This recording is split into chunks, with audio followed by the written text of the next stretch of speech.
By expressing my heartfelt condolences from not just myself, but from my officers, my department, and my community.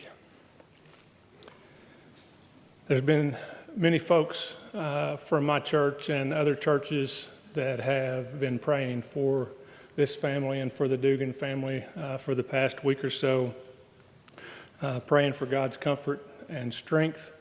Not just through this past week, but for the days to come, because I know it's going to be tough. Now, whether you're closely related with law enforcement family or not, me being here may seem a bit odd. It's because this doesn't happen. As I'm going through the process of the Sunday when this took place, start trying to track down what took place, who these two youngsters were. We didn't even know who they were at the time. And as police officers, the last thing that my guys want to do is to take a life. It weighs heavy on them. It's tough. We lose a lot of law enforcement officers when that happens. A lot of times people want to think it's just the old tough grunt. And that's not the case. So as I'm meeting with our officers, the first thing we obviously check to make sure officers are good. We start working on figuring out who this is and the circumstances around it. And as I contacted the Blair Police Department and started finding out that these were just kids, 17 years old. It was news I really hated to break to my department, to those officers involved, because it's, like I said earlier, it's hard enough to be in a position to have to take a life, but then to take a 17-year-old little girl. Myself, I have teenage daughters. Several of the officers, including 3 of the ones involved, have teenage daughters. So when you have people that ask me, say, why did you do this? I felt, as what Pastor Mark talked about, and there's not a better way for me to want to be described as a man of God, because if you do that, then you're going to do what you need to do to try to help this family. And what my thought was is, if I was on the other side of this, if I was in Steve's position and he was in mine, I would hope that he would have enough compassion to reach out and say, what can I do to help you? It doesn't mean that it makes anything better, but over the course of those phone conversations, the relationship built that I don't even know, I had it, and I felt it there as well. And I'll tell you a little bit, one of my officers, I talked to the 4 of them, and I offered the invitation to come and just attend the service today. And it gives you a little bit of an idea just how tough that is. Because when I first talked to them, I was pretty confident that 2 of them were going to be here. And over the course of the 2 or 3 days, they declined. They'd been talking among themselves and talking with their therapist and talking with their wives, and they just didn't feel they were quite ready to be able to do that. And they had a spokesman that came and spoke with me yesterday, and he said, Chief, I'm not going to be able to do this, but will you let that family know that I love them and we hold no ill will as what they've passed on to us? And I said, I will do that. And he said, no, that's if you go. And I said, well, I'm going to go. He said, well, that's the other thing we want to talk to you about. He says, we don't think you should go. And I was kind of taken back by that, and my wife told me it was because that they cared about me more. And that was tough, because I was torn between following my officers and following what I felt was an obligation to be here for this family. And one of the things that you try to look at, and I got some Bible verses and I'm trying to figure out, okay, once this happens, because this never happens. You don't have the family of the victim of an officer-involved shooting, one that hardly even reaches out to the law enforcement agencies, but to reach out and invite them to the service and say, we forgive you. I'm sorry that my daughter put you in this position to have to do what you did. I forgive you. when he's willing to do that, then I have an obligation to be here to speak. And as someone who, you know, as a person that follows Christ, one of the things that I'm going to talk specifically to those, because I've got a message for you, and I want you to carry it on because I'm going to carry it on.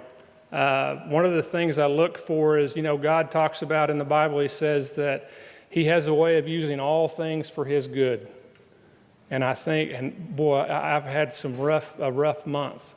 About a month ago, I spoke at the funeral of 5 little babies, 9 and under, whose daddy come in and was the father of several of them and took their lives.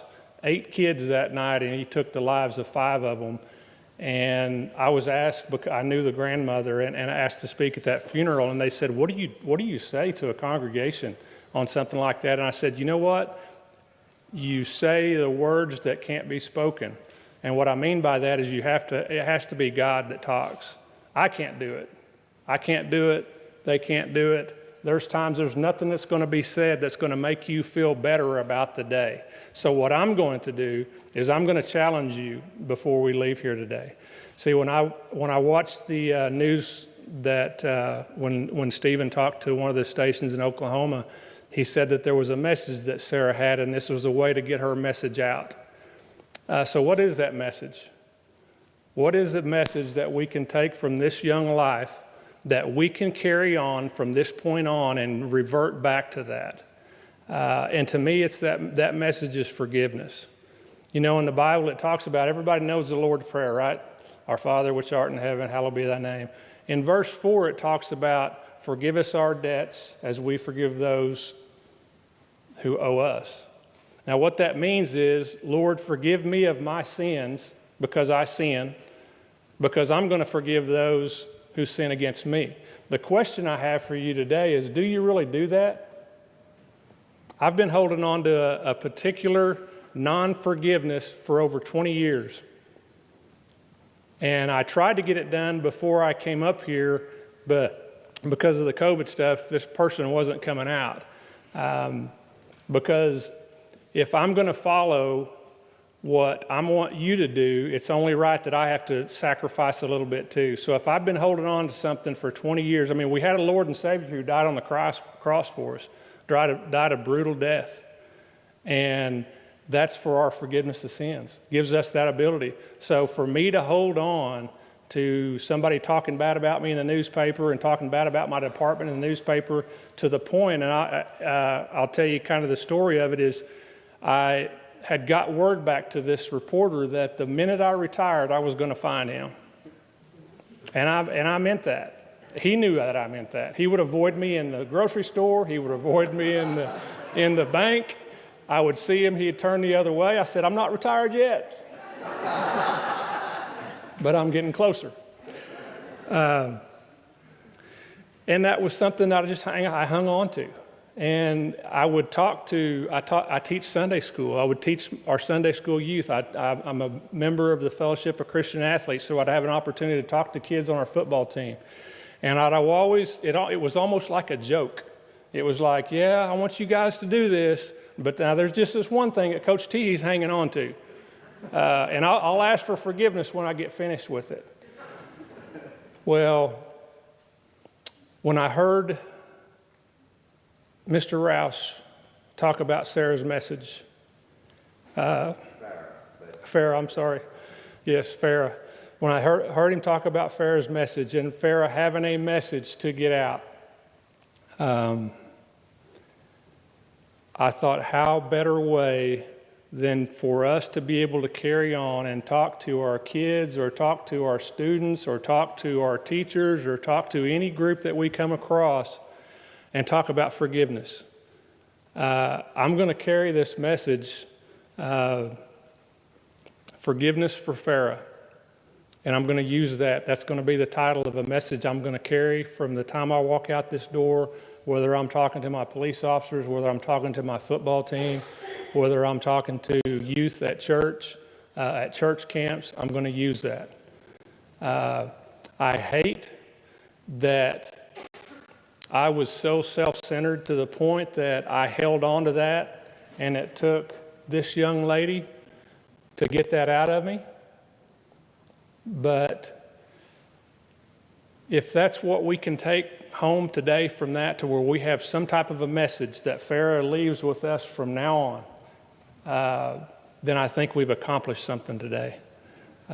We looked for that message from that young lady through her dad and through her family, offering forgiveness immediately to my police department and to my officers that were responsible for taking her life, told me that I've got to step up my game, because if you can do that, then I'll step my game up as well. Thank you.